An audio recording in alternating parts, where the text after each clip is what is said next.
El extranjero, Albert Camus, primera parte, capítulo 1. Mamá se ha muerto hoy, o puede que ayer, no lo sé. He recibido un telegrama del asilo. Madre fallecida, entierro mañana, sentido pésame. No quiere decir nada, a lo mejor fue ayer. El asilo de ancianos está en Marengo, a 80 kilómetros de Argel. Cogeré el coche de línea a las 2 y llegaré por la tarde. Así podré velarla y volveré mañana por la noche. He pedido 2 días libres al jefe, que no ha podido negármelos con un pretexto como este, pero parecía fastidiado, hasta llegué a decirle, no es culpa mía. No contestó.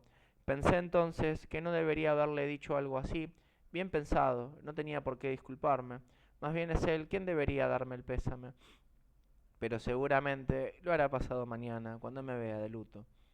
De momento, hasta cierto punto, es como si mamá no se hubiera muerto. Después del entierro, ya será un asunto zanjado y todo tendrá una apariencia oficial. Cogí el coche de línea a las 2, hacía mucho calor, comí en el restaurante donde Celeste, como de costumbre. Todos estaban muy apenados por mí y Celeste me dijo, Madre, no hay más que una. Cuando me marché, salieron a despedirme a la puerta. Yo estaba un poco oído porque había tenido que subir a casa de Manuel para pedirle prestados una corbata negra y un brazal. Su tío falleció hace unos meses. Corrí para no llegar tarde. Por las prisas y la carrera, seguramente por todo eso, sumado al traqueteo, al olor a gasolina y a la reverberación de la carretera y del cielo, me amodorré. Dormí casi todo el trayecto y cuando me desperté, iba apelmazado contra un militar que me sonrió y me preguntó si venía de lejos. Le dije que sí, para no tener que seguir hablando. El asilo está a 2 kilómetros del pueblo, fui a pie. Quise ver a mamá nada más llegar, pero el portero me dijo que tenía que hablar con el director. Como estaba ocupado, esperé un poco. Todo ese rato, el portero estuvo charlando y luego vi al director. Me recibió en su despacho. Era un viejecito con la Legión de Honor. Me miró con sus ojos claros, luego me estrechó la mano y tardó en soltármela, que yo no sabía muy bien cómo retirarla. Miró un expediente y me dijo, la señora Mersault ingresó hace 3 años, solo lo tenía usted. Creí que me estaba reprochando algo y empecé a darle explicaciones, pero me interrumpió. Hijo, no tiene que justificarse. He leído el expediente de su madre. No podía usted atender a sus necesidades. Necesitaba una cuidadora. Tiene usted un sueldo modesto y a fin de cuentas aquí era feliz. Dije, sí, señor director. Añadió, aquí tenía amigos, sabe, personas de su edad. Podía compartir con ella intereses que son de otra época. Usted es joven y debía de resultarle aburrido. Era verdad. Cuando estaba en casa, mamá se pasaba todo el rato siguiéndome con la vista en silencio. Los primeros días de estar en el asilo, lloraba a menudo, pero era por la costumbre. Al cabo de unos meses, habría llorado si lo hubieran sacado del asilo. También por aquello de la costumbre. Por eso, hasta cierto punto, en este último año casi no fui a verla. Y también porque me quedaba sin el domingo. Eso sin contar con el esfuerzo de ir al coche de línea, sacar los billetes y pasar 2 horas de viaje. El director siguió contándome cosas, pero yo casi no atendía. Luego me dijo, supongo que quiere ver a su madre. Me puse de pie sin decir nada y fue delante de mí hasta la puerta. En las escaleras me explicó, la hemos llevado a nuestro pequeño tanatorio para no impresionar a los demás. Cada vez que se muere un interno, los demás están nerviosos, 2 o 3 días, y eso es un trastorno para el servicio. Cruzamos un patio donde había muchos ancianos charlando en grupitos. Se callaban al pasar nosotros, y las conversaciones se reanudaban a nuestras espaldas. Era como un parloteo sordo de cotorras. A la puerta de un edificio pequeño el director se marchó. Lo dejo, señor Mersault. Me tiene a su disposición en mi despacho. En principio, el entierro está previsto para las 10 de la mañana. Hemos pensado que así podrá velar a la difunta. Una última cosa, su madre, por lo visto, les comentó a menudo a sus compañeros el deseo de un entierro religioso. Me he encargado de tomar las disposiciones necesarias, pero quería que usted lo supiera. Le di las gracias. Mamá, sincera atea, nunca se había acordado en vida de la religión. Entré. Era una sala muy luminosa, encalada y techada con una cristalera. La amueblaban unas sillas y unos caballetes en forma de X. Encima de 2 de ellos, en el centro, había un ataúd tapado. Solo destacaban unos tornillos relucientes, apenas enroscados, en las tablas barnizadas con nogalina. Junto al ataúd estaba una enfermera árabe con un blusón blanco y un pañuelo de un color llamativo en la cabeza. En ese momento entró el portero y se quedó detrás de mí. Parecía que había venido corriendo, tartamudeó un poco. La han tapado, pero tengo que quitarle los tornillos al ataúd para que pueda usted verla. Se estaba acercando al ataúd cuando lo detuve. Me dijo, ¿no quiere? Le contesté, no. Se interrumpió y yo me sentía violento porque notaba que no debería haberle dicho eso. Al cabo de un momento me miró y me preguntó, ¿por qué? Pero sin reproche, como si pidiera información. Respondí, no lo sé. Entonces, retorciéndose el bigote blanco, dijo, entiendo. Tenía unos ojos bonitos, azul claro, y la tez un poco encarnada. Me dio una silla, y él se sentó algo más atrás. La cuidadora se puso de pie y se encaminó a la salida. En ese momento el portero me dijo, esta tiene un chancro. Como no lo entendía, miré a la enfermera y vi que llevaba bajo los ojos una venda que le rodeaba la cabeza. A la altura de la nariz, la venda era plana. En la cara solo se veía la blancura de la venda. Cuando se fue, el portero habló. Voy a dejarlo a solas. No sé qué gesto hice, pero se quedó de pie, detrás de mí. Esa presencia, a mi espalda, me molestaba. Llenaba la habitación una hermosa luz de media tarde. Dos abejorros zumbaban pegados a la cristalera, y notaba que me estaba entrando sueño. Le dije al portero sin volverme, ¿hace mucho que trabaja aquí? Me contestó en el acto, 5 años, como si llevase toda la vida esperando esa pregunta mía. Luego, charló largo y tendido. ¿Quién le iba a decir que acabaría de portero en el asilo de Marengo? Tenía 64 años y era de París. En ese momento lo interrumpí. Ah, ¿no es usted de aquí? Luego me acordé de que antes de llevarme a ver al director, me había hablado de mamá. Me dijo que había de enterrarla enseguida porque en la llanura hacía calor, sobre todo en este país. Entonces fue cuando me contó que había vivido en París y que le costaba olvidarlo. En París se quedan con el muerto 3 o 4 días a veces. Aquí no da tiempo. Aun cuando no se ha hecho uno la idea, ya hay que echar a correr detrás del coche fúnebre. Su mujer le dijo entonces, cállate, esas no son cosas para contarle a este señor. El viejo se puso colorado y se disculpó. Yo intervine para decir, da igual, da igual. Me parecía que lo que decía era cierto e interesante. En el pequeño tanatorio me contó que había entrado en el asilo como indigente. Como se encontraba en condiciones, se había ofrecido para ese puesto de portero. Le hice notar que en resumidas cuentas era un interno. Me dijo que no. A mí ya me había llamado la atención la forma que tenía de decir ellos, los demás, y con menor frecuencia los viejos, al referirse a los internos, algunos de los cuales no eran mayores que él, pero por supuesto no era lo mismo. Él era portero y dentro de un orden mandaba en ellos. La cuidadora entró en ese momento. Había caído la noche de repente. La oscuridad se había envuelto densa encima de la cristalera. El portero dio la luz y me cegó su repentina salpicadura. Me dijo que fuera al refectorio a cenar, pero yo no tenía hambre, entonces se ofreció a traerme una taza de café con leche. Como me gusta mucho el café con leche, acepté y volví un ratito después con una bandeja. Me lo bebí, entonces me entraron ganas de fumar, pero dudé, porque no sabía si podía hacerlo delante de mamá. Me lo pensé.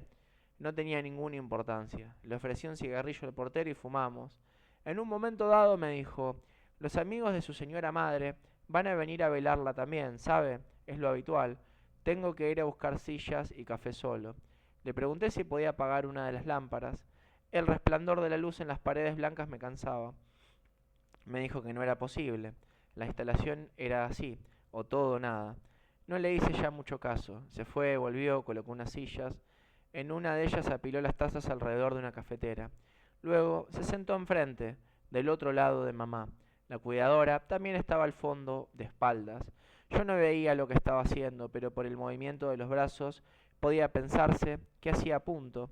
La temperatura era agradable, el café me había entonado, y por la puerta abierta entraba un olor a noche y a flores. Creo que me quedé transpuesto. Fue un roce lo que me despertó. Por haber tenido los ojos cerrados, la blancura de la habitación me pareció aún más resplandeciente. No había ante mí ni una sombra, y todos los objetos, todos los ángulos y todas las curvas se dibujaban con una nitidez que hacía daño a la vista. Fue en ese momento cuando los amigos de mamá entraron. En total eran unos 10 y se deslizaban en silencio por esa luz cegadora. Se sentaron sin que crujiese ninguna silla.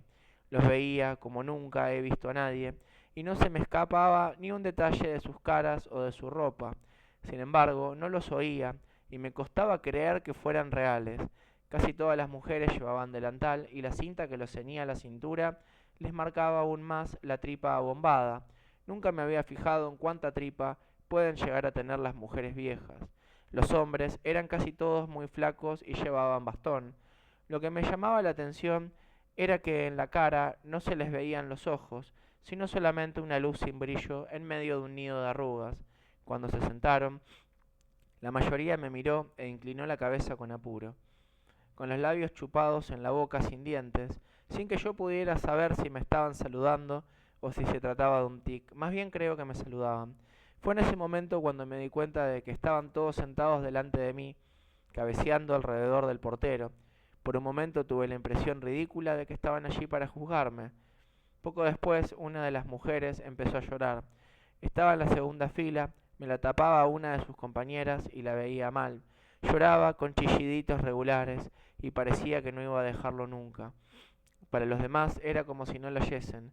Estaban encogidos, mohínos y silenciosos. Miraban el ataúd o su bastón o cualquier otra cosa, pero solo miraban eso. La mujer seguía llorando. Me tenía muy extrañado porque no la conocía. Me habría gustado dejar de oírla. Sin embargo, no me atreví a decírselo. El portero se inclinó hacia ella y le habló, pero ella sacudió la cabeza, farfulló algo y siguió llorando con la misma regularidad.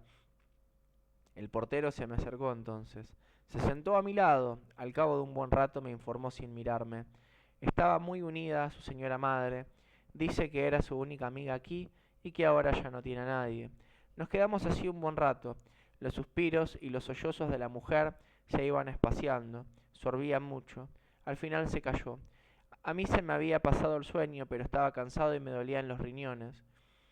Ahora lo que me agobiaba era el silencio de toda esa gente. Solo de vez en cuando oía algún ruido peculiar y no conseguía entender qué era. A la larga acabé por intuir que algunos ancianos se chupaban las mejillas por dentro y soltaban esos chasquidos raros. Estaban tan ensimismados que ni se daban cuenta. Yo incluso tenía la impresión de que aquella muerta, tendida entre ellos, no significaba nada, pero ahora creo que era una impresión equivocada. Tomamos todos café, que nos sirvió el portero. Luego ya no sé qué pasó.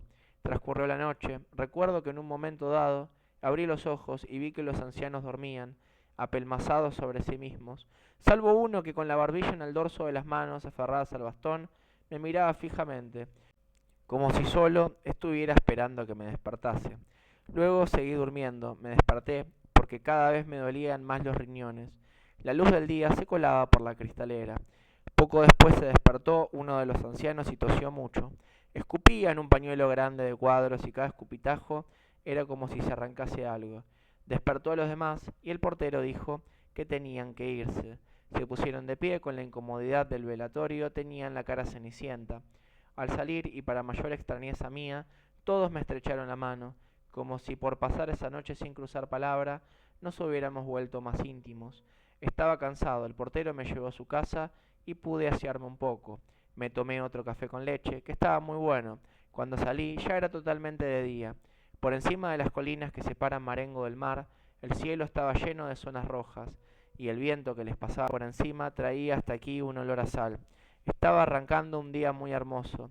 Hacía mucho que yo no había ido al campo y notaba que bien me habría sentado a dar un paseo si no hubiera sido por mamá. Pero esperé en el patio, debajo de un plátano. Olía el aroma de la tierra fresca y ya no tenía sueño.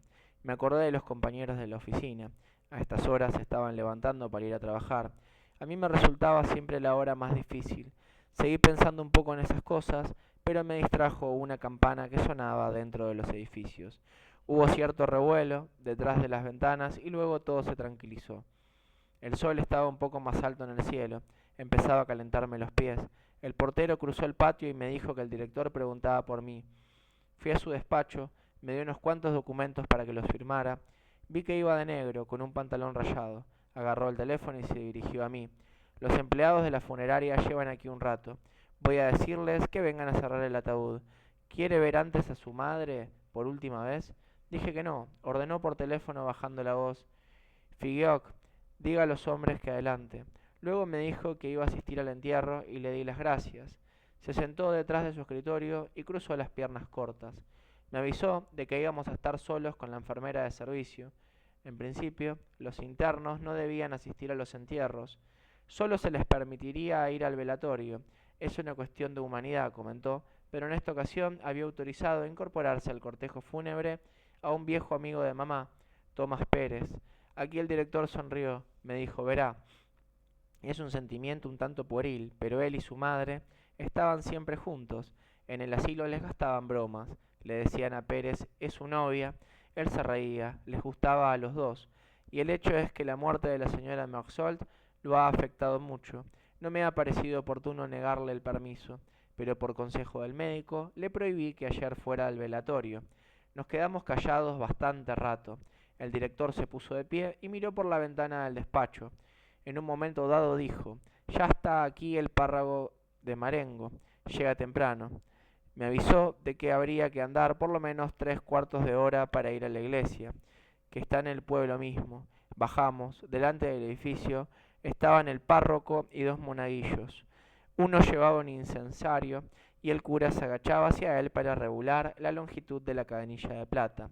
Al llegar nosotros, el cura se incorporó, me llamó hijo mío y me dijo unas cuantas palabras. Entró y yo lo seguí. Vi de pronto que los tornillos del ataúd estaban apretados y que había 4 hombres negros en la habitación. Oí al mismo tiempo que el director me decía que el coche esperaba en la carretera y al párroco que empezaba con sus oraciones.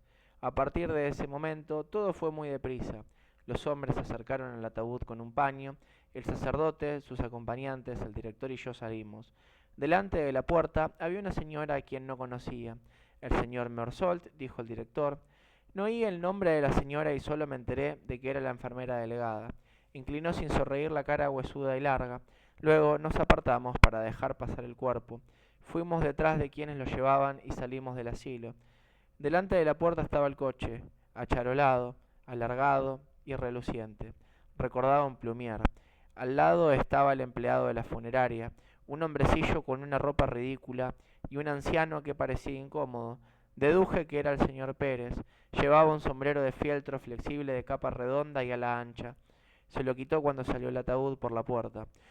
Un traje con el bajo de los pantalones hecho un acordeón, encima de los zapatos y una pajarita de tela negra demasiado pequeña para la camisa de cuello blanco y grande. Le temblaban los labios bajo una nariz cuajada de espinillas. Entre el pelo blanco, bastante fino, le asomaban unas curiosas orejas caídas y mal rematadas, cuyo color rojo sangre en esa cara tan pálida me llamó la atención. El empleado de la funeraria nos indicó nuestro sitio. El párroco iba adelante y después el coche. Rodeándolo, los 4 hombres, detrás el director y yo, cerraban la marcha la enfermera delegada y el señor Pérez. El cielo ya estaba lleno de sol, empezaba a caer con fuerza y el calor subía deprisa. No sé por qué estuvimos esperando bastante rato antes de ponernos en marcha. Yo tenía calor con aquella ropa oscura. El viejecito, que se había vuelto a poner el sombrero, se lo quitó otra vez. Yo me había girado a medias hacia él y lo estaba mirando cuando el director me empezó a contar cosas suyas. Me dijo que mi madre y el señor Pérez iban muchas veces de paseo al caer la tarde hasta el pueblo, acompañados de una enfermera. Miré el campo que tenía alrededor, viendo las hileras de cipreses que conducían a las colinas cerca del cielo, aquella tierra roja y verde, aquellas casas, pocas y bien trazadas. Entendía a mamá. El atardecer en aquella comarca debía de ser como una tregua melancólica. Hoy el sol rebosante que estremecía el paisaje lo tornaba inhumano y deprimente. Echamos a andar. Fue en ese momento cuando me di cuenta de que Pérez rengueaba. El coche, poco a poco, iba cogiendo velocidad y el anciano perdía terreno. Uno de los hombres que rodeaban el coche se había quedado atrás también y ahora andaba a mi altura. Me sorprendía la rapidez con que iba subiendo el sol en el cielo. Me di cuenta de que hacía ya mucho que el campo zumbaba con el canto de los insectos y los chasquidos de la hierba. Me corría el sudor por las mejillas. Como no tenía sombrero, me abanicaba con el pañuelo. El empleado de la funeraria me dijo entonces algo que no oí. Al tiempo se enjugaba la cabeza con un pañuelo que llevaba en la mano izquierda y con la mano derecha se alzaba el borde de la gorra. Le dije, ¿cómo? Repitió señalando el cielo. ¿Cómo pega? Le dije, sí. Poco después preguntó, ¿es su madre la que va ahí? Volví a decir, sí. ¿Era vieja? Contesté, regular. porque no sabía la edad exacta. Luego se cayó, me volví y vi al viejo, a Pérez, que nos iba siguiendo a unos 50 metros. Apretaba el paso, balanceando el sombrero con el brazo caído. Miré también al director, caminaba con dignidad, sin un gesto de más. Unas cuantas gotas de sudor le afloraban en la frente, pero no se la secaba. Me daba la impresión de que el cortejo andaba algo más deprisa. A mi alrededor seguía el mismo campo luminoso saturado de sol, el resplandor del cielo era insoportable. En un momento dado pasamos por un tramo de carretera que habían arreglado recientemente. El sol había agrietado el asfalto, los pies se hundían en él y dejaban abierta su pulpa brillante. Asomando por encima del coche, el sombrero del cochero, de cuero rígido, parecía amasado con este barro negro. Yo estaba un poco perdido, entre el cielo azul y blanco y la monotonía de sus colores, negro pegajoso del asfalto agrietado, negro apagado de la ropa y negro lacado del coche, todo junto, el sol, el olor a cuero y a bonigas del coche, el del barniz y el del incienso, el cansancio de una noche de insomnio, me enturbiaban la vista y las ideas. Me di otra vez la vuelta, Pérez me pareció muy alejado, perdido en una varada de calor, hasta que dejé de verlo. Lo busqué con la mirada y vi que se había salido de la carretera e iba campo a través. Comprobé también que por delante de mí la carretera giraba. Comprendí que Pérez, que conocía la zona, estaba atajando para alcanzarnos. En la curva se reunió con nosotros. Luego lo perdimos, volvió a tirar campo a través y así varias veces. Yo notaba cómo me latía la sangre en las sienes. Luego todo ocurrió tan precipitadamente, con tanto aplomo y naturalidad, que ya no me acuerdo de nada, solo de una cosa. A la entrada del pueblo, la enfermera delegada me habló. Tenía una voz peculiar que no le pegaba con la cara, una voz melodiosa y trémula. Me dijo, si se anda despacio, hay peligro de insolación, pero si se anda demasiado deprisa, se suda y en las iglesias se coge un pasmo. Tenía razón, no había escapatoria. Me quedan algunas imágenes más de este día, por ejemplo, la cara de Pérez la última vez que nos alcanzó, cerca del pueblo. Le chorreaban por las mejillas lagrimones de nerviosismo y pena, pero claro, por culpa de las arrugas no corrían, se estancaban, se juntaban y formaban un barniz de agua en aquella cara estragada. Hubo además la iglesia y los vecinos del pueblo en las aceras, los geranios rojos de las tumbas del cementerio, el desmayo de Pérez, hubiese dicho un pelele desvencijado, la tierra color sangre que rodeaba por encima del ataúd de mamá, la carne blanca de las raíces entremezcladas con ella, más gente, voces, el pueblo, la espera delante de un café, el ronquido continuo del motor y mi alegría cuando el coche de línea entró en el nido de luces de Argel y pensé que me iba a meter en la cama y pasarme 12 horas durmiendo. Capítulo 2. Al despertarme entendí por qué mi jefe parecía tan molesto cuando le pedí los 2 días de permiso. Hoy es sábado, se me había olvidado, como quien dice, pero al levantarme se me vino a la cabeza. Mi jefe, como es lógico, pensó que así iba a tener 4 días de vacaciones, sumándoles el domingo, y no podía parecerle bien. Pero por una parte, yo no tengo la culpa de que enterrasen a mamá ayer en vez de hoy, y por otra, de todas formas, no habría trabajado ni el domingo ni el sábado. Por supuesto, eso no me impidió entender a mi jefe a pesar de todo. Me costó levantarme porque estaba cansado del día anterior. Mientras me afeitaba, me pregunté qué iba a hacer y decidí ir a bañarme. Cogí el tranvía para ir a los baños del puerto. Al llegar, me metí en el canal. Había mucha gente joven. En el agua me encontré con Mari Cardona, una antigua mecanógrafa de mi oficina que me gustaba por entonces. Yo también a ella, creo. Pero se fue al poco tiempo y no nos dio tiempo a nada. La ayudé a subirse a una boya y al hacerlo le rocé los pechos. Yo seguía en el agua mientras ella ya estaba tumbada boca abajo en la boya. Se volvió hacia mí, tenía el pelo en los ojos y se reía. Me subí a pulso a la boya, me subí a pulso a la boya a su lado, se estaba bien, y como en broma, eché la cabeza hacia atrás y se la apoyé en el vientre. No dijo nada y así me quedé. Tenía todo el cielo en los ojos y era azul y dorado. Bajo la nuca, notaba el vientre de Mari latir despacio. Nos quedamos así mucho rato en la boya, medio dormidos. Cuando el sol apretó demasiado, ella se tiró al agua y yo la seguí, la alcancé.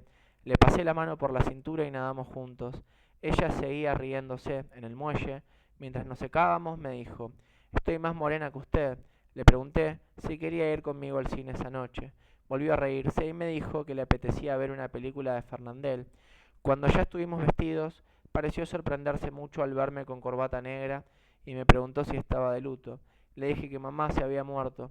Como quería saber cuándo había sido, contesté ayer. Se apartó un poco, pero no comentó nada. Me entraron ganas de decirle que no era culpa mía, pero no llegué a hacerlo porque pensé que ya se lo había dicho a mi jefe, no tenía sentido. De todas formas, siempre somos un poco culpables. Por la noche a Mari se le había olvidado todo. La película tenía gracia a ratos, pero en realidad era muy tonta. Mari tenía la pierna pegada a la mía, yo le acariciaba los pechos. Cuando iba a terminar la sesión, la besé, pero mal. A la salida se vino conmigo a casa. Cuando me desperté, Mari se había marchado. Me había explicado que tenía que ir a casa de su tía. Pensé que era domingo y me fastidió. No me gustan los domingos, así que me di vuelta en la cama, busqué en la almohada el olor a sal que había dejado el pelo de Mari y dormí hasta las 10. Luego estuve fumando cigarrillos sin levantarme hasta las 12. No quería almorzar donde Celeste, como solía, porque seguro que me habría preguntado cosas, que es algo que no me gusta. Me hice unos huevos duros y los comí en la propia fuente, sin pan, porque no me quedaba y no quería bajar a comprar. Después de almorzar me aburrí un poco y anduve dando vueltas por el piso. Era cómodo cuando estaba mamá, ahora me resulta demasiado grande y he tenido que llevarme a mi cuarto la mesa del comedor. Ya solo vivo en esta habitación, entre las sillas de paja un poco desfondadas, el armario con la luna amarillenta, el tocador y la cama de cobre. Lo demás lo tengo abandonado. Algo después por hacer algo, cogí un periódico viejo y lo leí. Recorté un anuncio de las sales Cruschen y lo pegué en un cuaderno viejo donde pongo las cosas de los periódicos que me hacen gracia.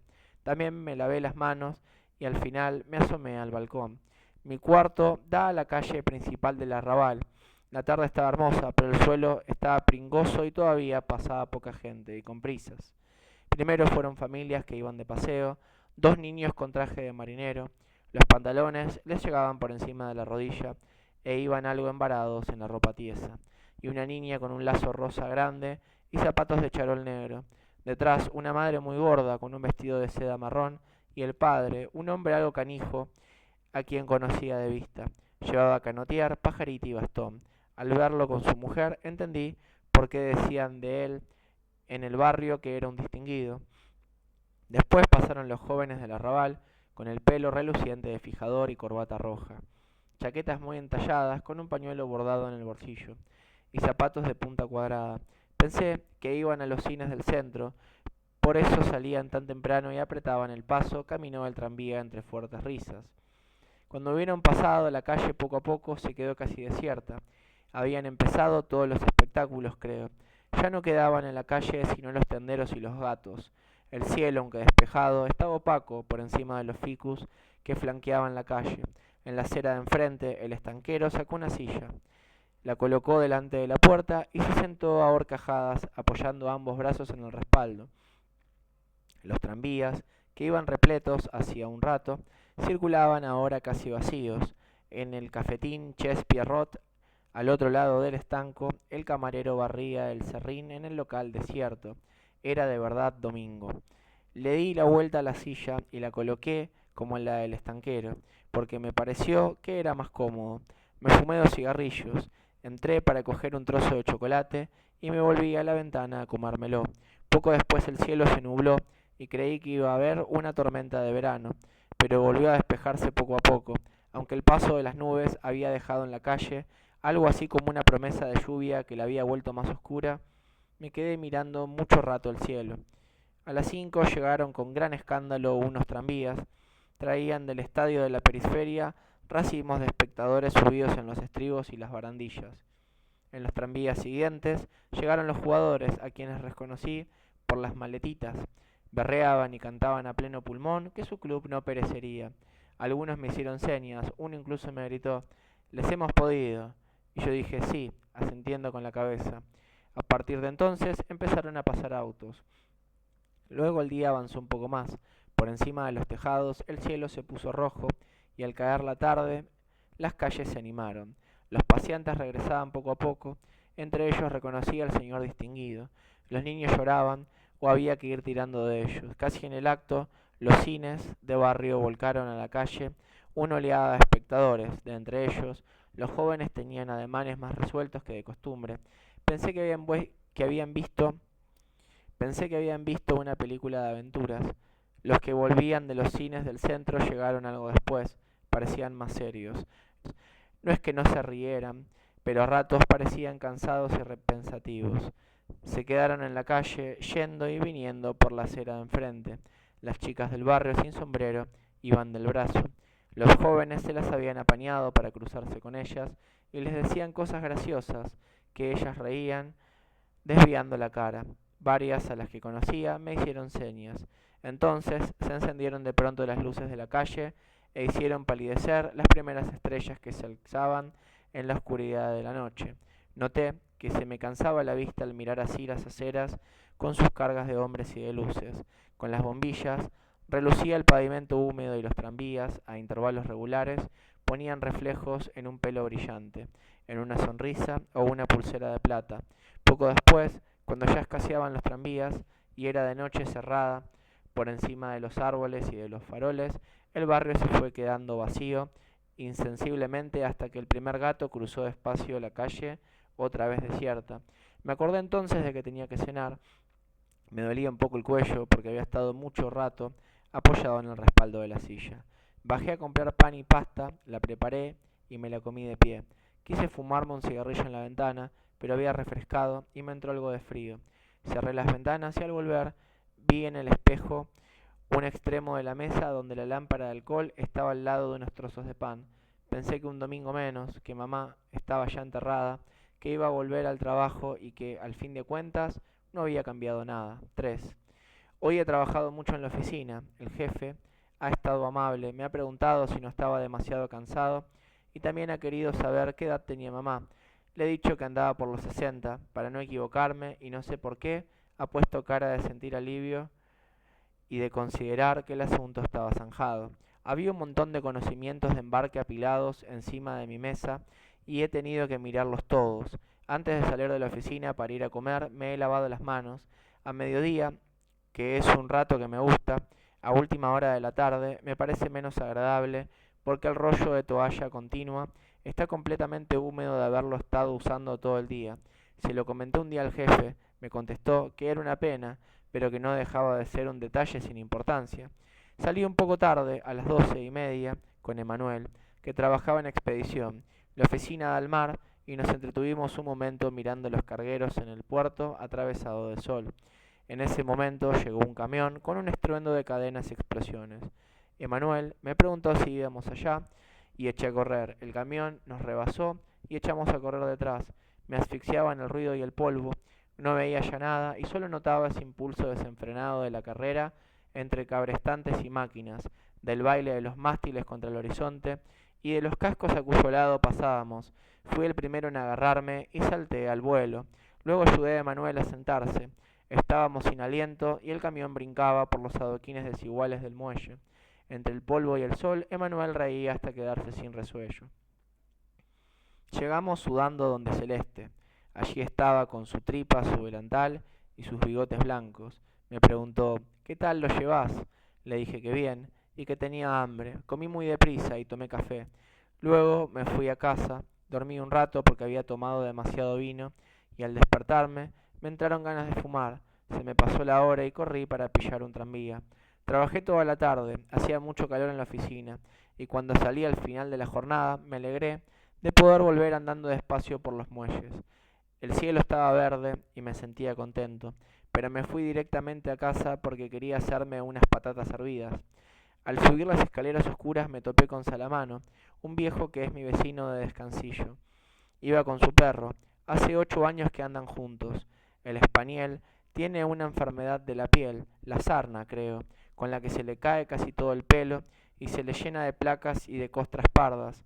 A fuerza de vivir solo los dos en un cuartito, el viejo ha acabado pareciéndosele. Tiene costras rojizas por la cara y el pelo amarillo y ralo. El perro le ha copiado a su amo en apariencia, como encorvada, con el hocico hacia adelante y el cuello estirado. Parecen de la misma raza, sin embargo, se aborrecen. 2 veces al día, a las 11 y a las 6, el viejo saca al perro a pasear. Llevan 8 años sin cambiar de itinerario. Se los puede ver calle de Lyon adelante, el perro tirando del hombre hasta que Salamano tropieza. Entonces el viejo pega al perro y lo insulta. El perro atemorizado repta y deja que lo lleve a rastras.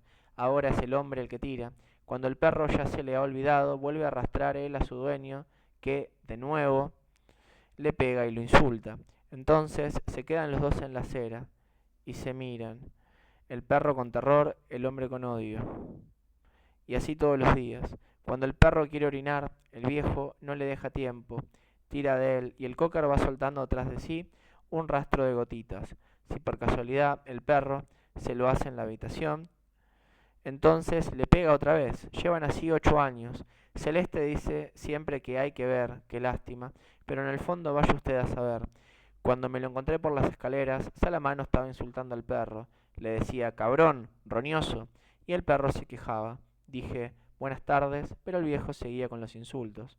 Entonces le pregunté qué le había hecho el perro. No me contestó, solo decía, cabrón, roñoso. Lo intuía agachado hacia el perro, arreglándole algo del collar. Subí el tono de voz, entonces, sin darse la vuelta, me contestó, con una especie de rabia contenida.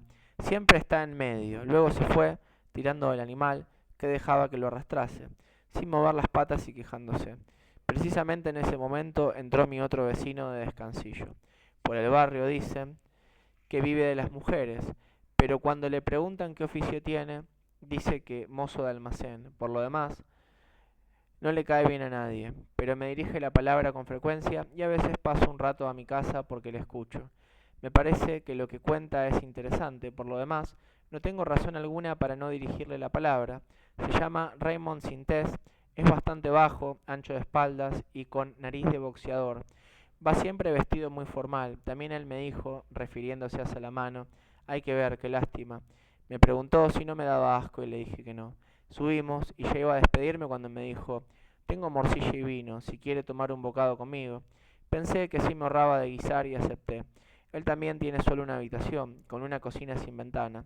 Encima de la cama tiene un ángel de estuco blanco y rosa, fotos de campeones y 2 o 3 de mujeres desnudas. La habitación estaba sucia y la cama deshecha. Primero encendió la lámpara de petróleo y luego se sacó una venda no muy limpia del bolsillo y se envolvió en ella la mano derecha. Le pregunté qué le pasaba. Me dijo que se había peleado con un individuo que le andaba buscando las vueltas.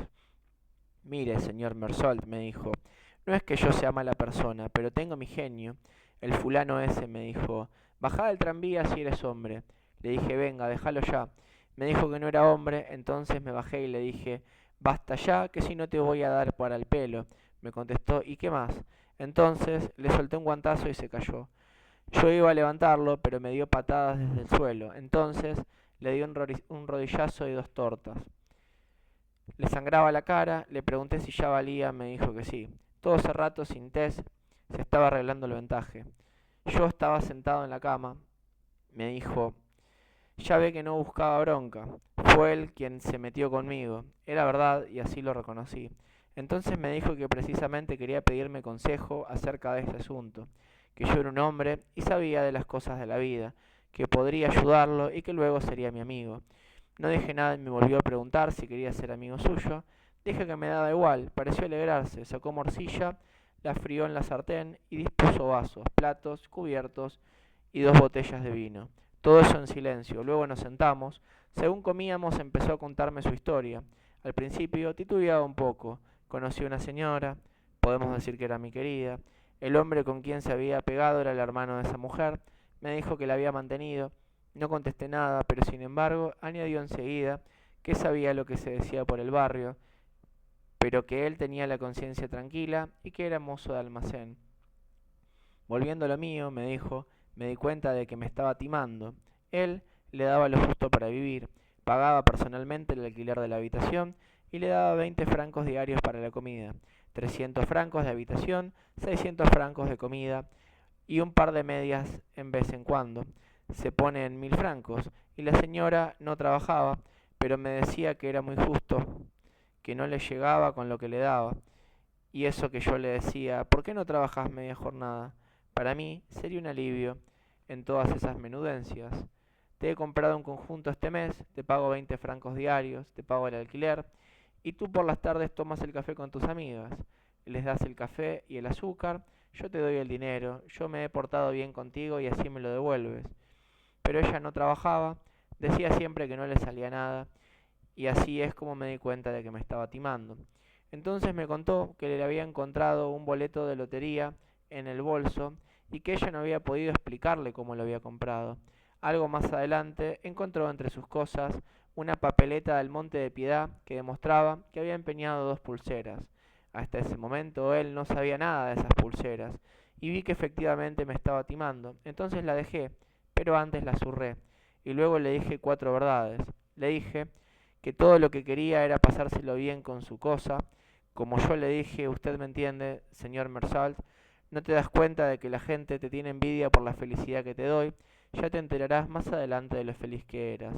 Le había dado una paliza de muerte, antes no le pegaba, algún golpe le daba, pero con cariño, como quien dice. Chillaba un poco, yo cerraba las contraventanas y la cosa terminaba como siempre. Pero ahora es algo serio, y me parece a mí que me quedé corto castigándola. Me explicó entonces que por eso necesitaba un consejo. Se cayó para regular la mecha de la lámpara que no ardía bien, pero yo seguía atendiendo. Me había bebido casi 1 litro de vino y notaba mucho calor en las sienes. Fumaba los cigarrillos de Reynolds porque a mí ya no me quedaban. Pasaban los últimos tranvías y se llevaban los ruidos, ahora lejanos del arrabal. Raymond prosiguió. Lo fastidioso era que le seguía apeteciendo acostarse con ella, pero quería castigarla. Primero había pensado en llevarla a un hotel y llamar a los de antivicio para montar un escándalo y que la ficharan. Luego había hablado con unos amigos que tenía que eran chulos. No se les había ocurrido nada, y como me comentaba Raymond, para eso no merecía la pena ser chulo. Se lo dijo y ellos le propusieron marcarla, pero no era eso lo que él quería. Se lo iba a pensar. Antes quería preguntarme algo, por lo demás, antes de preguntármelo quería saber qué opinaba del asunto. Le contesté que no opinaba nada, pero que era interesante. Me preguntó si no opinaba que lo estaba timando, y a mí sí que me parecía que lo estaba timando. Sí pensaba que había que castigarla, y qué haría yo en su lugar. Le dije que nunca se sabe, pero que entendía que quisiera castigarla. Tomé algo más de vino, encendí un cigarrillo y me contó lo que le había ocurrido. Y me contó lo que se le había ocurrido. Quería escribirle una carta con puntapiés y al mismo tiempo con cosas para que lo echase de menos. Luego, cuando ella volviera, se acostarían y en el preciso momento de terminar, le escupiría la cara y la pondría de patitas a la calle. Me pareció que, efectivamente, así la castigaría, pero Raymond me dijo que no se veía capaz de escribir una carta oportuna y que había pensado en mí para redactarla. Como yo no decía nada, me preguntó si me importaría escribirla ahora mismo y le contesté que no. Entonces se puso de pie, después de beberse un vaso de vino, apartó los platos y la poca morcilla fría que habíamos dejado. Limpió con cuidado el hule de la mesa, sacó de un cajón de la mesilla de noche una hoja de papel cuadriculado, un sobre amarillo, un palillero pequeño de madera roja y un tintero cuadrado con tinta violeta. Cuando me dijo el nombre de la mujer, vi que era Mora, escribí la carta, le redacté un poco al tuntún, pero me esmeré para darle ese gusto a Raymond, porque no había razón para no dárselo. Luego leí la carta en voz alta, me escuchó fumando y asintiendo con la cabeza. Luego me pidió que la leyera otra vez, se quedó encantado, me dijo, ya sabía yo que tú conocías la vida. Era la primera vez que me llamaba de tú, hasta que afirmó, ahora eres un amigo de verdad. No me llamó la atención, repitió la frase y yo dije sí. A mí me daba igual ser amigo suyo y a él parecía que realmente le apetecía. Cerró el sobre y nos acabamos el vino. Luego nos quedamos un rato fumando sin decir nada. Fuera todo estaba tranquilo. Oímos el roce de un auto que pasaba, dije, es tarde. A Raymond también se lo parecía. Comentó que el tiempo pasaba volando, y en cierto sentido era verdad. Tenía sueño, pero me costaba ponerme de pie. Debía de tener pinta de cansado porque Raymond me dijo que no había que desanimarse. De entrada no lo entendí. Me explicó entonces que se había enterado de que mamá había muerto, pero que era algo que tenía que ocurrir antes o después. Yo opinaba lo mismo. Me puse de pie, Raymond me estrechó la mano muy fuerte y me dijo que entre hombres siempre se entendía uno. Al salir de su casa, cerré la puerta y me quedé un momento a oscuras en el descansillo. El edificio estaba tranquilo y de lo hondo del hueco de las escaleras subía una ráfaga oscura y húmeda. Solo oía los latidos de la sangre que me zumbaban en los oídos. Quedé inmóvil, pero en la habitación de esa la mano el perro se quejó sordamente. Capítulo 4. He trabajado duro toda la semana. Raymond vino a casa y me dijo que había mandado la carta. Fui al cine 2 veces con Emanuel, que no siempre entiende lo que ocurre en la pantalla y entonces hay que explicárselo. Ayer era sábado y vino Marie como habíamos quedado. Me puso muy caliente porque llevaba un vestido de rayas rojas y blancas muy bonitos y sandalias de cuero. Se le adivinaban los pechos y la cara tostada por el sol parecía una flor. Cogimos un autobús y nos fuimos a unos kilómetros de Argel, a una playa metida entre rocas y bordeada de juncos tierra adentro. El sol de las 4 no calentaba demasiado, pero el agua estaba templada con olitas largas y perezosas. Mari me enseñó un juego. Había que beber nadando en la cresta de las olas, quedarse con toda la espuma en la boca y ponerse luego de espaldas para lanzarla al cielo. Entonces se formaba un encaje espumoso que desaparecía en el aire o me caía encima de la cara como una lluvia templada, pero al cabo de un rato me quemaba la boca el amargor de la sal. Entonces se me acercó Mari, que se pegó a mí dentro del agua, arrimó la boca a la mía, su lengua me refrescaba los labios, estuvimos un rato revolcándonos entre las olas. Cuando nos volvimos a vestir en la playa, Mari me miraba con ojos relucientes, la besé. A partir de ese momento no volvimos a hablar, la tuve abrazada y nos dimos prisa en buscar un autobús, volver, ir a mi casa y tirarnos encima de la cama. Había dejado la ventana abierta y daba gusto notar la noche de verano corriéndonos por los cuerpos tostados. Esta mañana Mari se quedó y le dije que íbamos a almorzar juntos. Bajé a comprar carne, al subir oí una voz de mujer en la habitación de Raymond. Poco después a la mano riñó el perro, oímos un ruido de suelas y de garras en los peldaños de madera de las escaleras y casi enseguida, cabrón, roñoso, y salieron a la calle. Le conté a Mari la historia del viejo y se rió. Llevaba puesto un pijama mío, arremangado. Cuando se rió, volví a desearla. Un momento después me preguntó si la quería. Le dije que eso no significaba nada, pero que me parecía que no. Se le puso la cara triste, pero mientras hacíamos la comida y por nada en particular, volvió a reírse de una forma tal que la besé. Fue en ese momento cuando estallaron los ruidos de una pelea en casa de Raymond. Lo primero que oímos fue una voz chillona de mujer y luego a Raymond que decía: me has faltado, te voy a enseñar yo a faltarme. Unos cuantos ruidos sordos y la mujer dio un alarido, pero tan terrible que en el acto el descansillo se llenó de gente. Mari y yo salimos también. La mujer seguía gritando y Raymond seguía pegándole. Mari me dijo que era terrible y no contesté nada. Me pidió que fuera a buscar a un policía, pero le dije que no me gustaban los policías. Sin embargo, llegó uno con el inquilino del segundo, que es fontanero. Llamó a la puerta y ya no se oyó nada. Llamó más fuerte y al cabo de un momento la mujer lloró y Raymond abrió. Tenía un cigarrillo en la boca y una expresión empalagosa. La mujer se abalanzó hacia la puerta y dijo que Raymond le había pegado. Nombre, dijo el policía. Raymond contestó: quítate el cigarrillo de la boca cuando hables conmigo, dijo el policía. Raymond titubeó, me miró, le dio una última calada al cigarrillo. En ese momento el policía le soltó un tortazo, una bofetada compacta y recia en toda la mejilla. El cigarrillo fue a parar unos metros más allá. A Raymond le cambió la cara, pero de momento no dijo nada y luego preguntó con voz humilde si podía recoger la colilla. El policía le comunicó que podía y añadió: la próxima vez sabrás que un policía no es un fantoche. Mientras tanto, la mujer lloraba y repitió: me ha zurrado, es un chulo. Señor agente, preguntó entonces Raymond, ¿es legal eso de llamar chulo a un hombre? Pero el policía le ordenó que cerrase la bocaza. Raymond se volvió entonces hacia la mujer y le dijo: tú espera, guapa, que ya nos volveremos a encontrar. El policía le dijo que se callase la boca, que la mujer tenía que irse y él quedarse en su habitación esperando a que lo citasen en comisaría. Añadió que a Raymond debía darle vergüenza estar tan borracho como para temblar de ese modo. En ese momento Raymond le explicó: no estoy borracho, señor agente, pero es que estoy aquí ante usted y tiemblo, a ver qué vida. Cerró la puerta y todo el mundo se fue. Mari y yo acabamos de hacer la comida, pero ella no tenía hambre y me lo comí yo casi todo. Se fue a la 1 y dormí un poco. A eso de las 3 llamaron a la puerta y entró Raymond. Yo seguía acostado, se sentó en el filo de mi cama, estuvo un rato sin decir nada y le pregunté qué tal le había ido. Me contó que había hecho lo que quería hacer, pero que ella le había dado una torta y que entonces él le había pegado. Lo demás ya lo había visto yo. Le dije que me parecía que ahora ya la había castigado y que debía alegrarse. Eso era también lo que opinaba él, y comentó que por mucho que hiciera el policía, los golpes que había recibido ella ya no tenían remedio. Añadió que conocía bien a los policías y que sabía cómo habría que tratar con ellos. Me preguntó entonces si me había esperado que le devolviera la bofetada al policía. Le contesté que no me había esperado nada de nada y que por lo demás no me gustaban los policías. Me pareció que Raymond se alegraba mucho. Me preguntó si quería salir con él. Me levanté y empecé a peinarme. Me dijo que tenía que hacerle de testigo.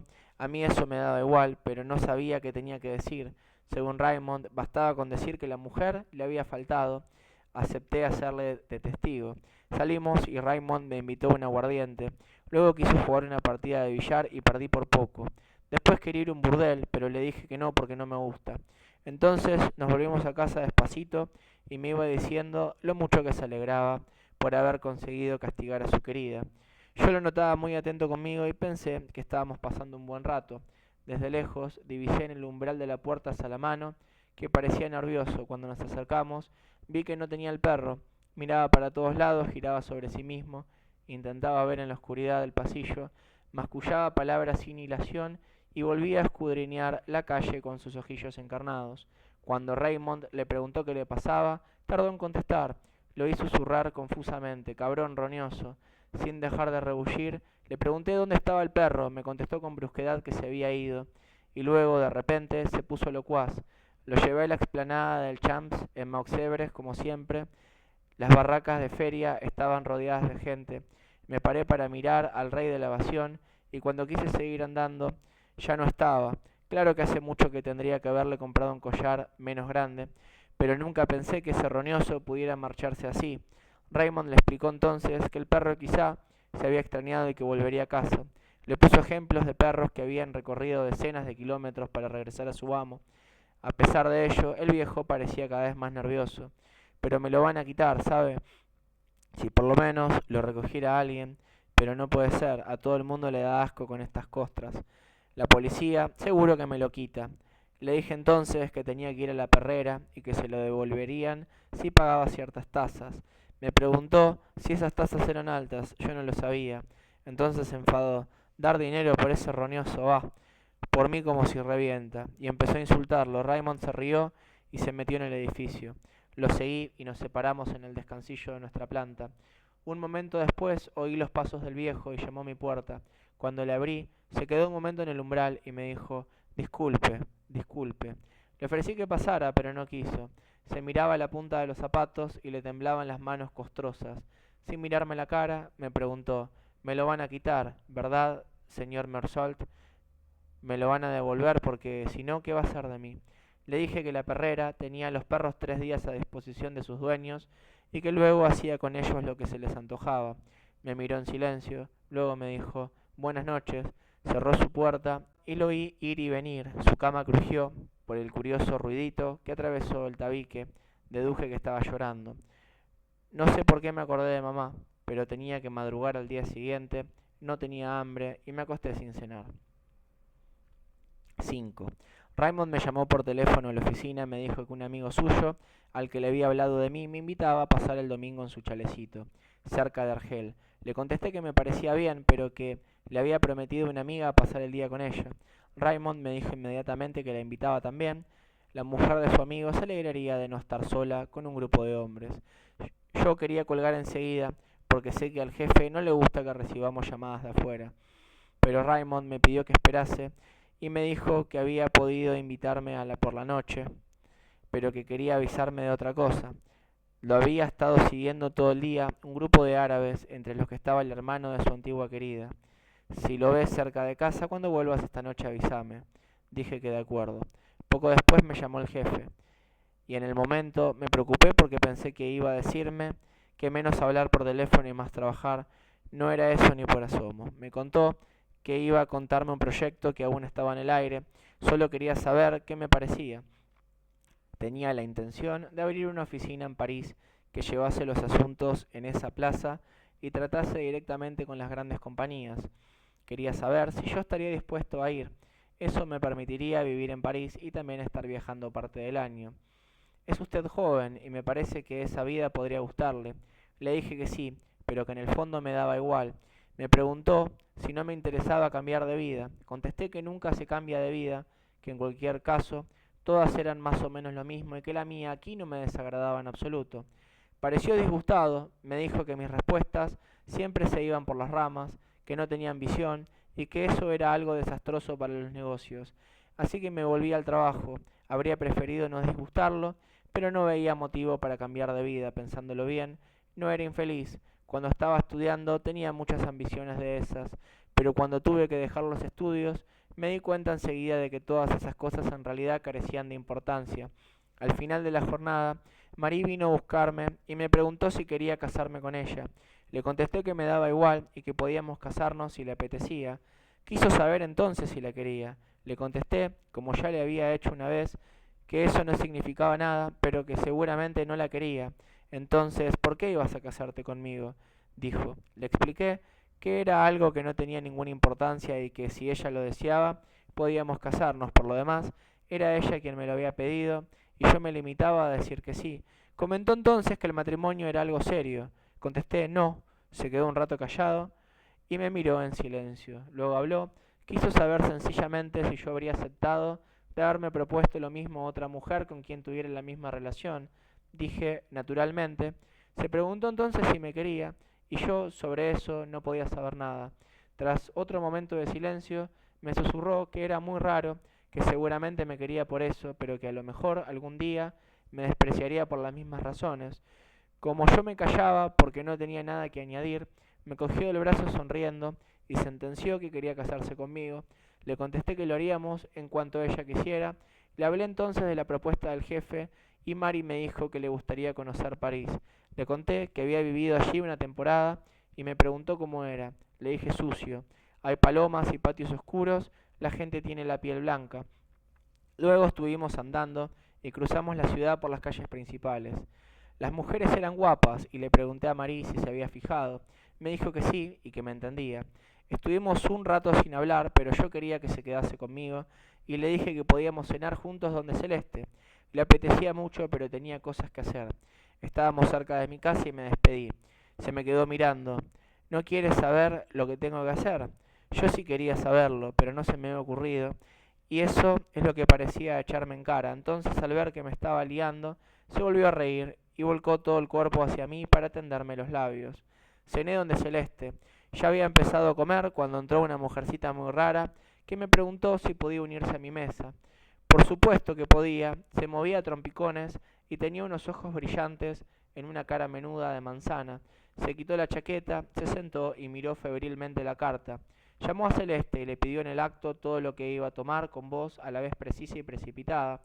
Mientras esperaba los entremeses, abrió el bolso, sacó un cuadradito de papel y un lápiz, echó de antemano la cuenta y luego sacó de una bolsita la cantidad exacta más una propina y se la colocó delante. En ese momento le trajeron los entremeses, que se zampó a toda prisa. Mientras esperaba el siguiente plato, volvió a sacar del bolso un lápiz azul y una revista donde veía la programación semanal de la radio. Con mucho cuidado marcó una por una casi todas las emisiones. Como la revista tenía unas 12 páginas, siguió meticulosamente con esa tarea durante casi toda la comida. Yo había terminado ya y ella seguía poniendo marcas con la misma aplicación. Luego se levantó, volvió a ponerse la chaqueta con los mismos gestos precisos de autómata y se fue. Yo, como no tenía nada que hacer, salí también y la seguí un ratito. Estaba en el filo de la acera y con una velocidad y una seguridad increíbles. Seguía adelante sin desviarse y sin volverse. Al final la perdí de vista y deshice lo andado. Pensé que era muy rara, pero no tardé en olvidarme de ella. En el umbral de mi casa me encontré con Salamano. Lo hice pasar y me contó que su perro se había perdido porque no estaba en la perrera. Los empleados le habían dicho que igual lo habían atropellado. Les preguntó si no era posible enterarse en las comisarías. Le contestaron que no se guardaba información de esas cosas porque sucedían a diario. Le dije a Salamano que podría tener otro perro, pero tenía razón cuando me comentó que estaba acostumbrado a ese. Yo estaba sentado con las piernas cruzadas en mi cama y Salamano en una silla delante de la mesa. Estaba de cara a mí y tenía las dos manos en las rodillas. No se había quitado el sombrero viejo de fieltro. mascullaba frases a medias bajo el bigote amarillento. Me resultaba un poco aburrido, pero no tenía nada que hacer ni tampoco sueño. Por hablar de algo, le pregunté por cosas de su perro. Me dijo que se hizo con él después de morirse su mujer. Se había casado bastante mayor. Cuando era joven, le había apetecido hacer teatro. De soldado, actuaba en los vodevils militares, pero al final entró a trabajar en los ferrocarriles y no lo lamentaba porque ahora tenía su pensioncita. No había sido feliz con su mujer, pero en conjunto se había acostumbrado a ella. Cuando se murió, se sintió muy solo, entonces le pidió un perro a un compañero del taller y le dieron ese, que era muy pequeño. Tuvo que alimentarlo con biberón, pero como un perro vive menos que un hombre, habían acabado por ser viejos al mismo tiempo. Tenía mal genio, me dijo Salamano. A veces nos enzarzábamos, pero era un buen perro, pese a todo. Dije que era una raza bonita y Salamano pareció alegrarse. Y eso, añadió, que no llegó usted a conocerlo antes de que enfermara. Lo más bonito que tenía era el pelo. Todas las noches y todas las mañanas, desde que padecía esa enfermedad de la piel, Salamano le daba pomada, pero según él, su verdadera enfermedad era la vejez y la vejez no tiene cura. En ese momento bostecé y el viejo me comunicó que se marchaba. Le dije que podía quedarse y que sentía mucho lo que le había pasado a su perro. Me dio las gracias. Me dijo que mamá quería mucho a su perro. Al hablarme de ella, la llamaba su pobre madre. Supuso que debía de sentirme muy desgraciado desde que mamá había muerto y no contesté nada. Me dijo entonces deprisa y con cara de apuro que sabía que en el barrio me había ganado mala fama por haber mandado a mi madre al asilo, pero que él me conocía y sabía que quería mucho a mamá. Contesté, sigo sin saber por qué, que hasta ahora no me había enterado de que tuviera mala fama por eso, pero que el asilo me había parecido lo más natural puesto que no me llegaba el dinero para pagar a alguien que cuidara a mamá. Por lo demás, añadí, hacía mucho que no tenía nada que decirme y se aburría sola. Sí, me dijo él, y en el asilo por lo menos hace uno amistades. Luego se disculpó, quería dormir.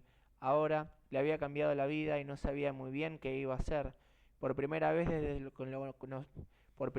desde que lo conocía, me tendió la mano con un ademán furtivo y noté las escamas de la piel. Sonrió un poco y antes de irse me dijo, espero que los perros no ladren esta noche. Siempre me creo que es el mío. 6. El domingo me costó despertarme y Marí me tuvo que llamar y zarandear. No tomamos nada porque queríamos bañarnos temprano. Me notaba completamente hueco y me dolía un poco la cabeza. El cigarrillo me supo amargo. Mari se rió de mí porque decía que tenía cara de funeral. Se había puesto un vestido de hilo blanco y había dejado el pelo suelto. Le dije que estaba guapa y se rió de gusto. Según bajábamos, llamamos a la puerta de Raymond. Nos contestó que enseguida bajaba en la calle por lo cansado que estaba y también porque no habíamos abierto las persianas. La luz del día, cargada ya de sol, me golpeó como una bofetada. Mari brincaba de alegría y no paraba de decir qué buen tiempo hacía. Me sentí mejor y me di cuenta de que tenía hambre. Se lo dije a Mari, que me enseñó el bolso de hule donde había metido nuestros trajes de baño y una toalla. Solo nos quedaba esperar y oímos a Raymond cerrar la puerta.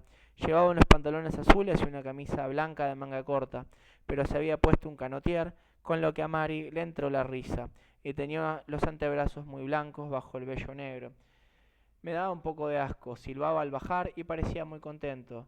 Me dijo hola chico y llamó a Mari señorita.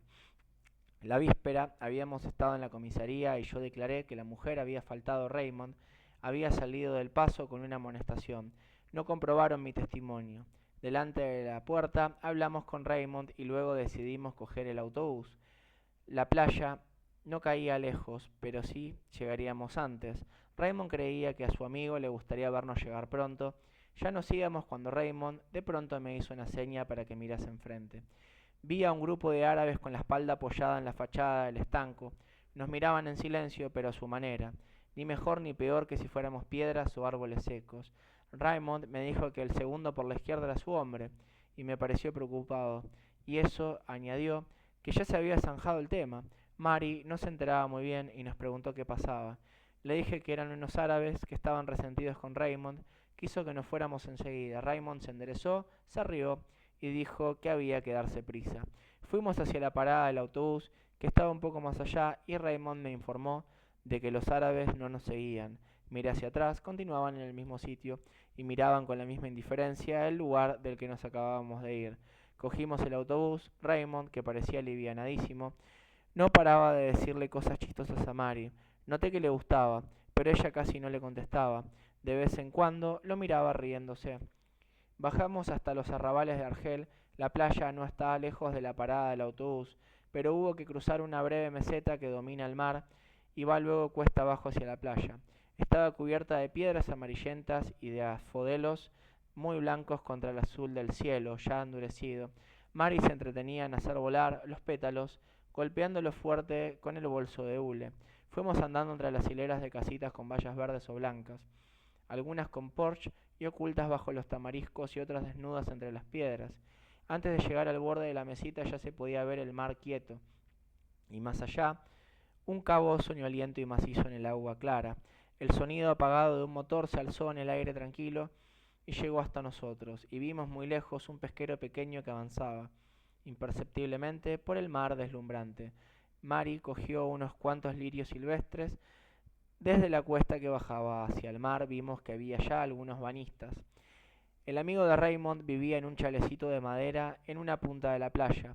La casa estaba adosada a las rocas y el agua llegaba hasta los pilotes que la sostenían. Raymond nos presentó. Su amigo se llamaba Masón. Era un individuo alto, ancho de cintura y de espalda, con una mujercita regordeta y amable de acento parisino. Nos dijo enseguida que nos pusiéramos cómodos y que había ido a pescar por la mañana y había hecho una fritura. Le dije lo bonita que me parecía su casa y me contó que pasaba en ella los sábados, los domingos y todos sus días de permiso. Mi mujer y yo nos llevamos bien, añadió precisamente. Su mujer se estaba riendo con Marie. Por primera vez quizá pensé en serio en que me iba a casar. Mason quería bañarse, pero su mujer y Raymond no quisieron acompañarnos. Bajamos los tres y Mary se metió inmediatamente en el agua. Mason y yo esperamos un poco. Hablaba despacio y me llamó la atención que tenía la costumbre de completar todo cuanto empezaba a decir con un y diré más. Incluso, en el fondo, cuando no le añadía nada al sentido de la frase. Acerca de Mary me dijo: es estupenda y diré más, encantadora. Luego dejé de fijarme en esa muletilla porque estaba ocupado observando que el sol me sentaba bien. La arena que pisábamos empezaba a calentarse. Seguí retrasando las ganas de bañarme, pero acabé por decirle a Masón: vamos. Me zambullí. Él entró en el agua despacio y se lanzó cuando perdió pie. Nadaba a brasa y bastante mal, así que lo dejé para ir a reunirme con Mary. El agua estaba fría y yo disfrutaba nadando. Mary y yo nos alejamos y nos sentíamos a la par en los movimientos y en el disfrute. Mar adentro hicimos la plancha, y el sol me apartaba de la cara vuelta hacia el cielo los últimos velos de agua que se me metían en la boca. Vimos que Masón volvía a la playa para tumbarse al sol. De lejos parecía enorme. Mary quiso que nadásemos juntos. Me coloqué detrás de ella para cogerla por la cintura y ella avanzaba con los brazos mientras yo la ayudaba moviendo los pies. El ruidito del agua al golpearla nos fue siguiendo durante la mañana hasta que me sentí cansado. Entonces me separé de Mary y me volví, nadando con regularidad y cuidando la respiración. En la playa me tumbé boca abajo al lado de Masón y metí la cara en la arena. Le dije que sentaba bien y él era de la misma opinión. Poco después llegó Marie. Me di la vuelta para verla acercarse. Estaba toda pegajosa de agua salada y se sujetaba el pelo hacia atrás. Se tumbó junto a mí, costado contra costado, y con los dos calores, el de su cuerpo y el del sol, me quedé traspuesto. Marie, y con los dos calores, el de su cuerpo y el del sol, me quedé traspuesto. Mary me zarandeó y me dijo que Masón se había vuelto a su casa. Había que almorzar. Me puse de pie enseguida porque tenía hambre, pero Mary me dijo que llevaba desde la mañana sin besarla. Era cierto y eso me apetecía. Ven al agua, me dijo. Corrimos para tirarnos en las primeras olitas, dimos unas cuantas brazadas y se pegó a mí. Noté sus piernas alrededor de las mías y la deseé.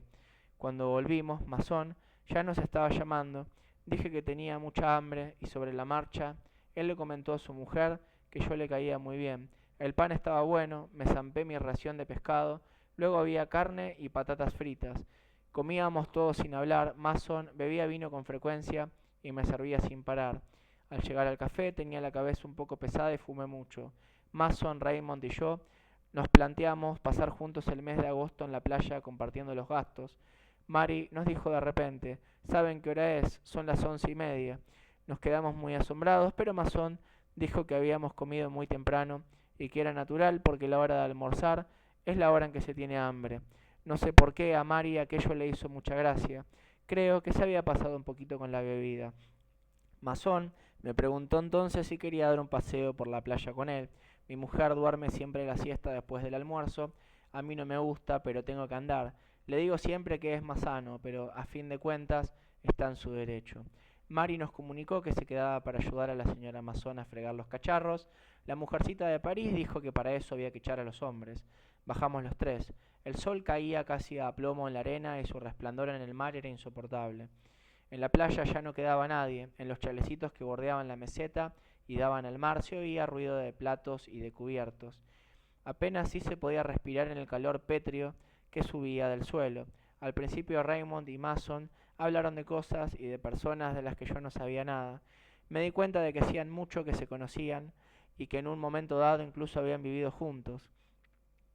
Caminamos hacia el agua y fuimos bordeando el mar. A veces una olita más larga que la anterior alcanzaba a mojarnos los zapatos de lona. Yo no pensaba en nada porque el sol que me pegaba en la cabeza descubierta me adormecía.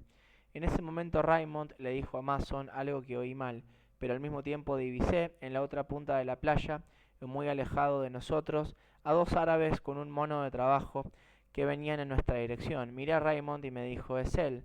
Seguimos andando. Mason preguntó cómo habían podido seguirnos hasta aquí. Yo pensé que debían de habernos visto coger el autobús con una bolsa de playa, pero no dije nada. Los árabes andaban despacio y los teníamos ya mucho más cerca. No cambiamos el paso, pero Raymond dijo, si hay pelea, tú, Mason, te quedás con el segundo, yo me encargo de mi hombre, y tú, Mersalt, si aparece otro para ti. Dije sí, y Mason se metió las manos en los bolsillos. La arena, recalentada, ahora me parecía roja. Íbamos andando con paso regular hacia los árabes, la distancia que nos separaba se iba reduciendo gradualmente. Cuando estuvimos a pocos pasos unos de otros, los árabes se pararon. Mason y yo acortamos el paso, Raymond se fue derecho a su hombre. No oí bien lo que le dijo, pero el otro hizo un ademán de darle un cabezazo. Raymond le pegó entonces el primer golpe y enseguida llamó a Mason. Mason se fue hacia el que le correspondía y lo golpeó dos veces con todo su peso. El árabe se quedó tirado en el agua con la cara pegada al fondo y así estuvo unos segundos con la cabeza rodeada de burbujas que estallaban en la superficie. Mientras tanto, Raymond también golpeó al otro, que tenía sangre en la cara. Raymond se volvió hacia mí y me dijo, vas a ver la que se lleva. Le grité, cuidado, tiene una navaja, pero Raymond ya tenía una raja en el brazo y un tajo en la boca. Mason dio un salto adelante, pero el otro árabe se había incorporado y se había puesto detrás del que iba armado. No nos atrevimos a movernos, ellos retrocedieron despacio, sin dejar de mirarnos y de mantenernos a raya con la navaja. Cuando vieron que tenían espacio suficiente, escaparon muy deprisa, mientras que nosotros nos quedábamos clavados en el suelo y Raymond se apretaba el brazo que le chorreaba la sangre. Mason dijo en el acto que había un médico que pasaba los domingos en la meseta. Raymond quiso ir enseguida, pero cada vez que hablaba, la sangre de la herida le burbujeaba en la boca. Lo sostuvimos y nos volvimos al chalecito tan deprisa como pudimos.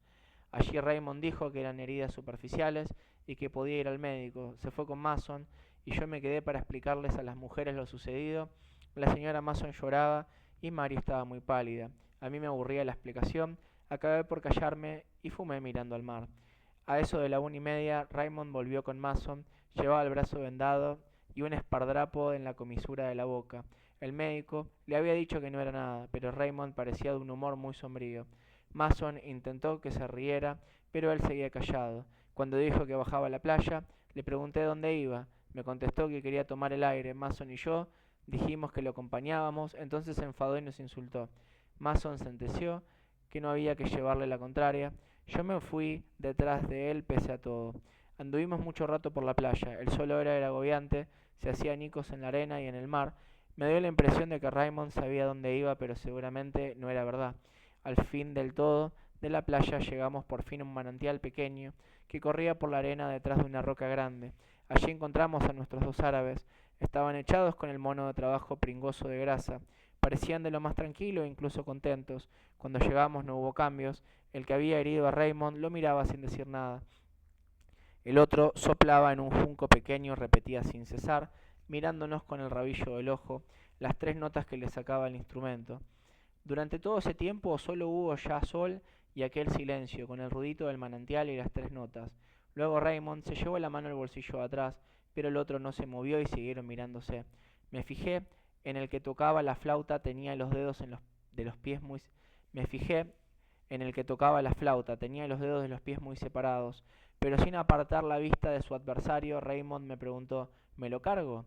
Pensé que si le decía que no, se acaloraría él solo y seguramente dispararía. Le dije nada más, todavía no te ha dicho nada. Quedaría muy feo disparar porque sí.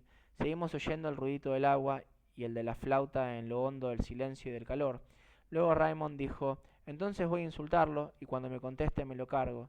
Contesté eso, pero si nos saca la navaja tú no puedes disparar. Raymond empezó a acalorarse un poco. El otro seguía tocando y los dos observaban todos los gestos de Raymond. No, le dije a Raymond, enfréntate a él hombre a hombre y dame la pistola. Si el otro interviene o saca la navaja me lo cargo. Cuando Raymond me dio la pistola, el sol resbaló por encima. Sin embargo, seguimos inmóviles, como si todo se hubiera cerrado a nuestro alrededor. Nos miramos sin bajar la vista y todo se quedaba detenido aquí, entre el mar, la arena, el sol, el doble silencio de la flauta y del agua. Pensé en ese momento que era posible disparar o no, pero de repente los árabes, moviéndose hacia atrás, se escurrieron detrás de la roca. Raymond y yo volvimos por donde habíamos venido. Parecía encontrarse mejor y habló del autobús de vuelta. Lo acompañé hasta el chalecito y mientras subía las escaleras de madera me quedé delante del primer peldaño con la cabeza retumbante de sol, desalentado ante el esfuerzo que suponía subir el tramo de madera y volver a hablar con las mujeres, pero era tal el calor que también me resultaba penoso quedarme quieto bajo la lluvia cegadora que caía del cielo. Quedarme aquí o irme venía a ser lo mismo. Al cabo de un rato me volví a la playa y eché a andar. Era la misma explosión roja. En la arena el mar jadeaba de lleno con la respiración veloz y ahogada de sus olitas. Caminaba despacio hacia las rocas y notaba que la frente se me hinchaba bajo el sol. Todo aquel calor se apoyaba en mí y me oponía resistencia, y cada vez que notaba su aliento amplio y caliente en el rostro, apretaba los dientes, cerraba los puños en los bolsillos de los pantalones, tensaba todo el cuerpo para poder más que el sol y aquella embriaguez opaca que derramaba. Con cada espada de luz que surgía de la arena, de una concha blanqueada o de un anico de cristal, se me crispaban las mandíbulas. Anduve mucho rato. Veía de lejos el bultito oscuro de la roca que la luz y la espuma pulverizada del mar rodeaban con un halo cegador. Pensaba en el manantial fresco detrás de la roca. Tenía ganas de volver a encontrarme con el murmullo de su agua, ganas de huir del sol, del esfuerzo y de los llantos de mujer, ganas de volver a encontrarme con la sombra y de su descanso. Pero cuando llegué más cerca, vi que el hombre de Raymond había vuelto. Estaba solo, descansaba echado de espaldas con las manos tras la nuca, la frente a la sombra de las rocas y todo el cuerpo al sol. El mono de trabajo humeaba en el calor. Me quedé un poco sorprendido. Para mí el tema estaba zanjado y había ido allí sin planearlo. En cuanto me vio, se incorporó un poco y se metió la mano en el bolsillo. Ya, como es natural, empuñé la pistola de Raymond dentro de la chaqueta. Entonces él volvió a dejarse caer hacia atrás, pero sin sacarse la mano del bolsillo. Yo estaba bastante lejos de él, a unos 10 metros. Intuía su mirada por momentos, entre los párpados entornados, pero casi todo el rato su imagen me danzaba delante de los ojos en el aire en llamas. El ruido de las olas era aún más perezoso, más remansado que a mediodía. Eran el mismo sol, la misma luz, la misma arena que se prolongaba hasta aquí. Hacía ya 2 horas que el día había dejado de avanzar, 2 horas que había echado el ancla en un océano de metal hirviendo. Por el horizonte pasó un vapor pequeño e intuí su mancha negra con el filo de la mirada porque no había dejado de mirar al árabe. Pensé que bastaba con darme vuelta y se acabó, pero toda una playa vibrante de sol se me agolpaba detrás. Di unos cuantos pasos hacia el manantial, el árabe no se movió, pese a todo aún estaba bastante lejos. Quizá por las sombras en la cara, parecía que se estaba riendo. Esperé. La quemazón del sol me llegaba a las mejillas y noté que unas gotas de sudor se me acumulaban en las cejas. Era el mismo sol que el día en que enterré a mamá, y como entonces lo que más me dolía era la frente, y todas sus venas me latían juntas bajo la piel. Por esta quemazón, que no podía seguir soportando, me moví hacia adelante. Sabía que era una estupidez, que no me iba a librar del sol desplazándome un paso, pero di un paso, un único paso hacia adelante, y esta vez sin incorporarse, el árabe sacó la navaja y me la enseñó. Al sol. La luz salpicó desde el acero y era como una larga cuchilla que resplandecía y me daba en la frente. En ese mismo momento el sudor que tenía acumulado en las cejas me corrió de golpe por los párpados y los cubrió con un velo tibio y denso. Tenía los ojos cegados tras esa cortina de lágrimas y de sal.